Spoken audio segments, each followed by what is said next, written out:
Hi, ako day si Efus. Ako ay story about sa istorya sa akong life. It's about no fear.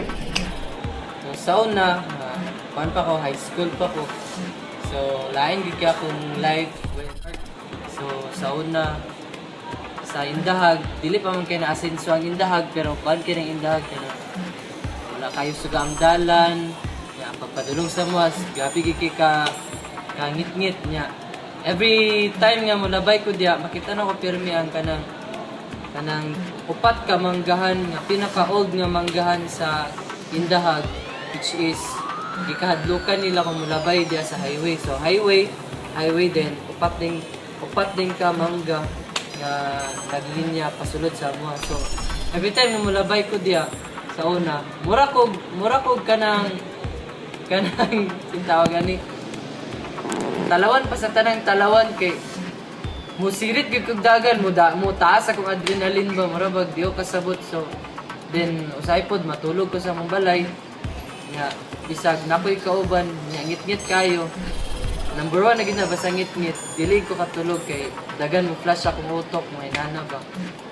So daw kay ang kadlok anang mga ghost, mga inana, mga spirits. So ginahanglan gid ko nakoy tapad.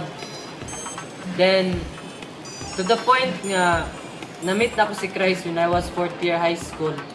Na-encounter na ako si Christ. So, everything changed.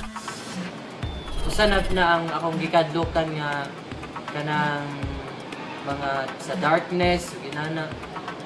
So, process by process, na-change ko. Kay, natingala naman ko sa una kay kanang every time nga magsikog kanang higda ako ra isa mura bag gakahinay-hinay nga okay ra nga ako'y tapad, okay ra nga ako ra isa dayon na mag-read lang kog Bible, magbasa lang ko, amin ako music ana, mag-pray ko sa Ginoo ana kana pong kanang manggahan nila nga gikadlukan nila.